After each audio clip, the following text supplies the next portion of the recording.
गांधी भवन में trade union के संयुक्त मोर्चा द्वारा आज श्रमिकों कर्मचारियों का राज्य स्तरीय संयुक्त सम्मेलन का आयोजन किया गया। मजदूर विरोधी, जन विरोधी, विनाशकारी केंद्र सरकार की नीतियों के खिलाफ सम्मेलन में चर्चा की गई एवं केंद्रीय संगठनों के आह्वान पर पूरे देश में इन ट्रेड कानूनों में किए जा रहे बदलाव के विरुद्ध हड़ताल के लिए तैयारी के संबंध में विचार विमर्श किया गया।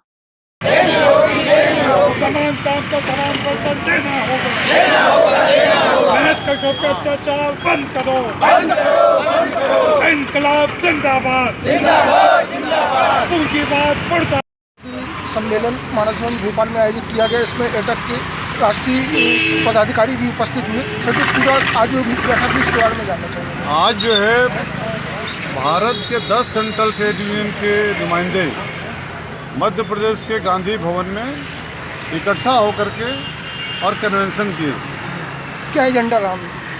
पूरे देश के अंदर ये जो भारत सरकार है, भारत सरकार के जन विरोधी, मजदूर विरोधी नीतियों के खिलाफ, जैसे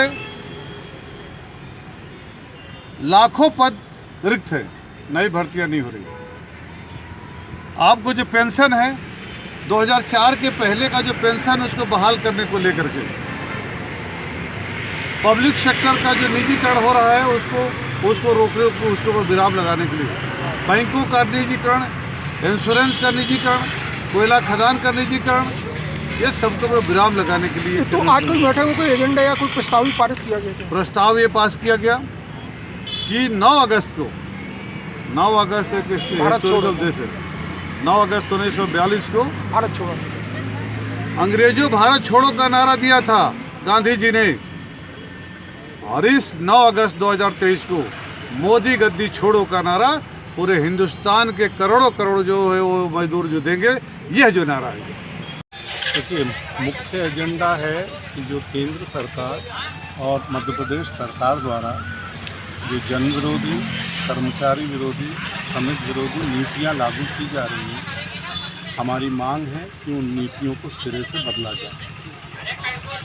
इस देश में जब से नरेंद्र मोदी की भारतीय जनता पार्टी की सरकार आई है और इस प्रदेश में शिवराज सिंह की सरकार, इन्होंने सीधे सीधे एक नीति बना रखी है कि मजदूरों के ऊपर हमला करो, उनके अधिकारों का हनन करो और सारे मुनाफे बड़े पूंजीपतियों के झोली में डाल दो।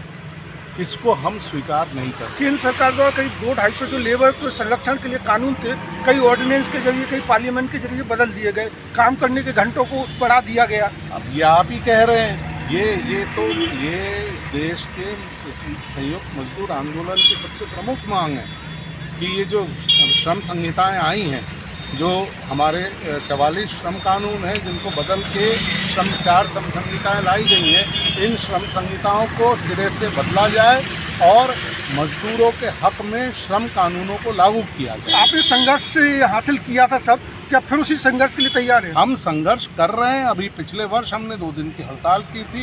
इस साल भी योजना है केंद्रीय स्तर पर कि पूरे देश में इस साल के अंत तक 1 दिन की हड़ताल की जाए। हम उस हड़ताल की तैयारी में हैं और इस सम्मेलन में भी हम यही प्रस्ताव पारित करने वाले हैं कि जब भी हमारे केंद्रीय श्रमिक संगठन ये तय करेंगे कि हड़ताल होगी, तो वो हड़ताल को सारे देश में सफल किया जाएगा, मध्य प्रदेश में भी सफल किया जाएगा। General secretary Madhya Pradesh bank employees association. आज के ये ट्रेड यूनियन के सम्मेलन में एक बहुत अच्छी संख्या में बैंक कर्मचारी अधिकारी भी यहाँ शामिल हुए। बैंक कर्मचारी भी बैंकों के निजीकरण का विरोध कर रहे हैं। इसके साथ ही साथ ट्रेड यूनियंस की जो मांग है उनका भी समर्थन कर रहे हैं। जहाँ तक बैंकिंग इंडस्ट्री का प्रश्न है, बैंकिंग इंडस्ट्री में आम आदमी का करीब 183 लाख करोड़ रुपए जमा है। इसमें से 10 लाख करोड़ रुपए खराब ऋणों में फंसा हुआ है। इसकी अधिकांश राशि बड़े बड़े धन्ना से औद्योगिक घरानों के नाम पर है। ये लोग बैंकों में उगाही के नियमों की शिथिलता का फायदा उठाकर राजनीतिक संरक्षण प्राप्त कर जानबूझकर बैंकों का पैसा नहीं लौटा रहे। हमारी डिमांड है कि जानबूझकर बैंक ऋण नहीं चुकाना दंडनीय अपराध की श्रेणी में लाया जाए। जानबूझकर ऋण नहीं चुकाने वालों को अपराधी घोषित किया जाए। जहाँ तक आम जनता के पैसे की बात है, आम जनता का पैसा देश के विकास एवं जन कल्याणकारी योजनाओं के लिए है, न कि कॉर्पोरेट। हमारी मुख्य मांगे हैं, हम आंगनवाड़ी कार्यकर्ता सहायता काम कर रहे हैं। सरकार हम 15 दिन हड़ताल किए, संयुक्त मोर्चा बनाकर पूरे मध्य प्रदेश में आंगनबाड़ी कार्यकर्ता और सहायिकाओं की केंद्रों हड़ताल हुई और जिसमें सरकार हमको लॉलीपॉप दिखाई है 3,000 रुपये बढ़ाकर। उसमें भी और गलत किया, जो कि जब हमारा मानदेय बढ़ा तो हमसे आधा मिनी और सहायिकाओं का होता था, लेकिन इस बार हम लोगों का 3,000 बढ़ाई और हमारी मिनी और आंगनबाड़ी सहायिकाओं के साथ 750 बढ़ाकर उनके साथ अत्यंत गलत किया है।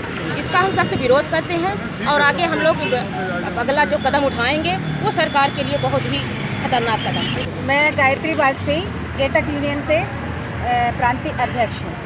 अभी जो हमारे यहाँ जो प्रस्तुत हुआ है उसमें आंगनबाड़ी के साथ बहुत अन्याय किया है शिवराज चौहान ने, मोदी सरकार ने। अगर ये हमारी मांगे नहीं मानते हैं, अगर ये 26,000 न्यूनतम वेतन नहीं देते हैं, अगर ये मिनी कार्यकर्ता को पूर्ण आंगनबाड़ी कार्यकर्ता का दर्जा नहीं देते हैं और हमको पूर्ण पदोन्नति के लिए 75% नहीं देते हैं, सीधी भर्ती बंद की जाए और आंगनबाड़ी सहायिका और मिनी कार्यकर्ता और कार्यकर्ता को सुपरवाइजर के पद पर दिया। सुप्रीम कोर्ट ने जो फैसला दिया था उसको लागू किया जाए और निजीकरण बंद किया जाए। जो प्राइवेट स्कूल में बच्चे हैं वो बंद किए जाए, क्योंकि सरकारी स्कूल में बच्चे कम, हमारे आंगनबाड़ी में बच्चे कम आते हैं जिसको हम ऊपर से दबाव पड़ता है।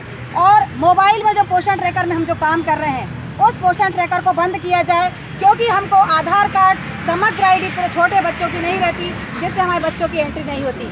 अगर हमारी मांगें पूरी नहीं की गई, अगर उनने 26,000 न्यूनतम वेतन नहीं किया, अगर उन्होंने मिनी कार्यकर्ता को पूर्ण कार्यकर्ता का दर्जा नहीं दिया, अगर उन्हें कलेक्टर रेट पर हम लोगों को मानदेय या वेतन नहीं दिया, तो हम मोदी सरकार को उखाड़ कर फेंक देंगे। जैसे हमने लाए थे वैसे उखाड़ को उसका फेंकने का भी अधिकार हम रखते हैं। आंगनबाड़ी कार्यकर्ता सहायिका का पूरा परिवार और मध्याह्न भोजन और रसोइया सभी मिलकर इसका जो हमारी संयुक्त सम्मेलन जो हुआ, इसमें सभी प्रकार के मजदूर संगठनों के साथ साथ मध्याह्न भोजन को भी रखा गया, जिसमें मध्याह्न भोजन की वर्तमान में जो महंगाई को लेकर स्थिति है, जो उनको न्यूनतम थोड़ा सा जो मानदेय दिया जाता है वो 2,000 है और उनकी स्थिति बहुत ही दयनीय है। चूँकि ये केंद्र सरकार का प्रोग्राम था, राज्य सरकार दोनों मिलकर कार्यक्रम कर रहे हैं, लेकिन ये इनके ऊपर कोई ध्यान नहीं दे रहा। ये शून्य की कगार पे है, लेकिन हम अपनी आवाज़ मध्याह्न भोजन से बुलंद करते हैं और इनको सरकारी कर्मचारी का दर्जा दिलाने के लिए हम सशक्त हैं और हम ये चाहते हैं कि वर्तमान की महंगाई देखकर इनका जो मानदेय है वो बढ़ाया जाए और इन्हें सम्मानपूर्वक एक शासकीय कर्मचारी घोषित किया जाए। और हमारी राज्य सरकार और केंद्र सरकार से यही मांग है कि न्यूनतम वेतन दिया जाए हमको और शासकीय कर्मचारी का दर्जा दिया जाए। आशाओं की 62 दिन हड़ताल चली, मगर अभी तक ना राज्य सरकार ने अपनी तरफ से कोई आश्वासन नहीं लिया आशाओं के लिए। तो हम राज्य सरकार से मांग करते हैं कि अभी जो कम से कम न्यूनतम जो वेतन बन रहा है हम लोगों का, और आश्वासन भी दिया था हमको मिशन संचालक महोदय ने कि आशाओं को है ना 10,000 और सहयोगियों को 15,000 दिया जाएगा, मगर अभी तक राज्य सरकार ने अपनी ओर से आशाओं के लिए कुछ भी नहीं किया है। तो हम बार बार यही कहेंगे कि हमारा ये दौर और हमारी मांग चलती रहेगी जब तक सरकार, और केंद्र सरकार के लिए ये है हम लोगों का कि हमको न्यूनतम वेतन 26,000 दिया जाए और शासकीय कर्मचारी का दर्जा दिया जाए।